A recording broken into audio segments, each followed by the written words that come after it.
Current affairs. Solar Energy Corporation of India Limited SCCI 152.32 MWH స్థాపిత సామర్థ్యం మరియు 100 MWAC రాజ్నందగాంవ్ Chhattisgarh పంపగల సామర్థ్యంతో భారతదేశపు అతిపెద్ద బ్యాటరీ ఎనర్జీ స్టోరేజ్ సిస్టమ్ BESSని ప్రారంభించింది. రవీంద్ర కుమార్ దేశంలోని అతిపెద్ద విద్యుత్ ఉత్పత్తి సంస్థ అయిన NTPC లిమిటెడ్లో డైరెక్టర్ ఆపరేషన్స్ పాత్రను స్వీకరించారు.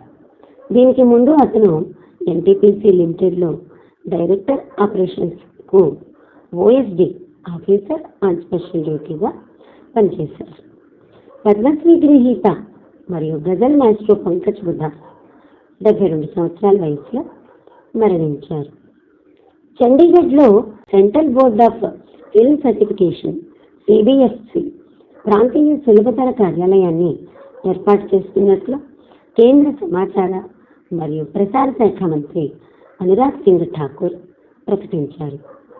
IIT మద్రాస్ అభివృద్ధి చేసిన ఇన్వెస్టర్ ఇన్ఫర్మేషన్ అండ్ అనలిటిక్స్ ప్లాట్ఫామ్ను కేంద్ర ఎలక్ట్రానిక్స్ మరియు IT శాఖ సహాయ మంత్రి రాజీవ్ చంద్రశేఖర్ ప్రారంభించారు. వెంచర్ క్యాపిటలిస్టులు మరియు పెట్టుబడిదారుల నెట్వర్క్లు ప్రభుత్వ పథకాలకు సజావుగా యాక్సెస్ చేయడానికి స్టార్టప్లకు ఈ ప్లాట్ఫామ్ వన్ స్టాప్ షాప్గా పనిచేస్తుంది. చట్టవిరుద్ధ కార్యకలాపాల నివారణ చట్టం UAPA 1967లోని సెక్షన్ 3(1) ప్రకారం భారత ప్రభుత్వం జమాతే ఇస్లామీ జమ్మూ కాశ్మీర్ని మరో 5 సంవత్సరాల పాటు చట్టవిరుద్ధమైన సంఘంగా ప్రకటించింది. భారత ఏస్ ఆర్చర్ మరియు 3 సార్లు ఒలింపియన్ దీపికా కుమారి ఇరాక్లోని బాగ్దాద్లో జరిగిన ఆసియా కప్ 2024లో బంగారు పతకాన్ని సాధించడం ద్వారా అంతర్జాతీయ ఛాంపియన్షిప్లకు తిరిగి వచ్చింది. National industrial corridor development corporation NICDC మరియు IIT ఢిల్లీలోని foundation for innovation and technology transfer FIT భారతదేశంలోని గ్రీన్ఫీల్డ్ పారిశ్రామిక స్మార్ట్ సిటీల అభివృద్ధి కోసం స్థానాల యొక్క అనుకూలతను అంచనా వేయడానికి అవగాహన ఒప్పందం MOUపై సంతకం చేశాయి. PM గతిశక్తి సూత్రాలు మరియు ఫ్రేమ్వర్క్. ఆర్మీ 10 స్వర్ణాలతో పథకాల పట్టికలో అగ్రస్థానంలో నిలిచింది. కర్ణాటక కంటే 1 ఎక్కువ మరియు మహారాష్ట్ర కంటే 3 ఎక్కువ. Khelo India winter games 2024 Gulmarg ఎడిషన్లోని ఆర్మీ 9 స్వర్ణాలను గెలుచుకుంది. ప్రధానమంత్రి శ్రీ నరేంద్ర మోదీ న్యూఢిల్లీలోని భారత్ మండపంలో దేశంలో నిర్వహించబడే అతిపెద్ద గ్లోబల్ టెక్స్టైల్ ఈవెంట్లలో ఒకటైన భారత్ టెక్స్ట్ 2024ని ప్రారంభించారు. గోవా గవర్నర్ PS శ్రీధరన్ పిల్లై రాసిన పుస్తకాన్ని కేరళలోని చెంగనాచేరి ఆర్చ్ బిషప్ HG మార్ జోసెఫ్ పెరుంతోటం విడుదల చేశారు. బేసిక్ స్ట్రక్చర్ అండ్ రిపబ్లిక్ పేరుతో ఈ పుస్తకం పనాజీలో విడుదలైంది. ఇరాక్లోని బాగ్దాద్లో జరిగిన ఆర్చరీ ఆసియా కప్ 2024ను భారత్ 9 స్వర్ణాలు, 4 రజతాలు మరియు 1 కాంస్యంతో సహా 14 పథకాలతో ముగించింది. త్రిపుర ముఖ్యమంత్రి డాక్టర్ మాణిక్ సాహా ఉదయ్పూర్లో మౌలిక సదుపాయాలు మరియు పర్యాటకాన్ని పెంచడానికి జగన్నాథ్ దిగి వాటర్ ఫ్రంట్ అభివృద్ధిని ప్రారంభించారు.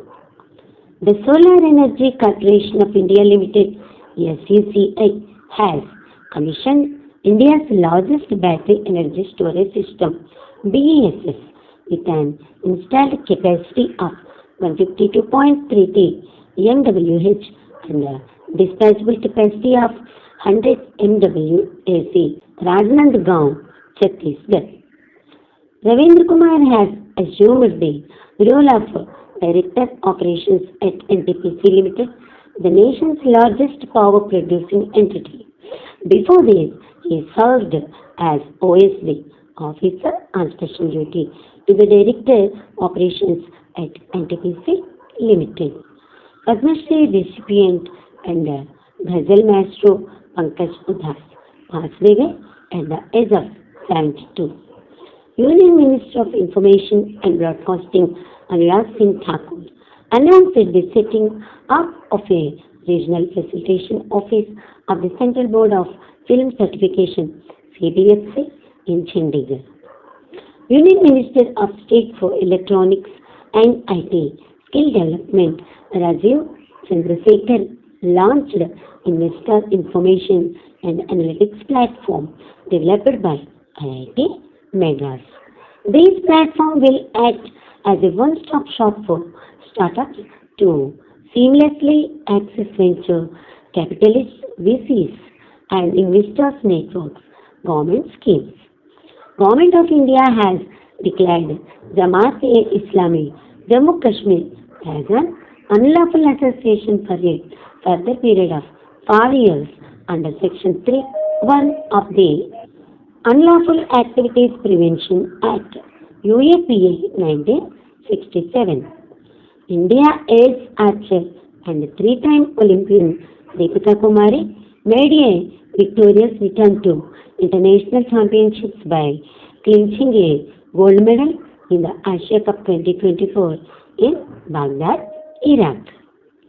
National Industrial Corridor Development Corporation (NICDC) and the Foundation for Innovation and Technology Transfer at IIT Delhi (FIT-IITD) signed a Memorandum of Understanding (MOU) to evaluate optimality of locations for development of greenfield industrial smart cities in India, leveraging the principles and framework of PM Gati Shakti. The army finished on top of the medal tally with 10 goals, just one more than Karnataka and 3 more than number 3 Maharashtra. Army won 9 golds in the Gulmarg edition of the Khelo India Winter Games 2024. The Prime Minister Shri Narendra Modi inaugurated Bharat Text 2024, one of the largest ever global textile events to be organized in the country at Bharat Mandapam in New Delhi. A book written by Goa Governor V.S. Sridharan Pillai was released by Archbishop of Changanacheri, Kerala, H.G. Mar Joseph Perumtottam. This book titled Basic Structure and Republic was released in Panache. India finished the Archery Asia Cup 2024 with 14 medals, including 9 golds, 4 silvers, and 1 bronze in Baghdad, Iraq. Tripura Chief Minister Dr. Manik Saha inaugurated the Jagannath Dighi Waterfront Development for boosting infrastructure and tourism in Udaipur.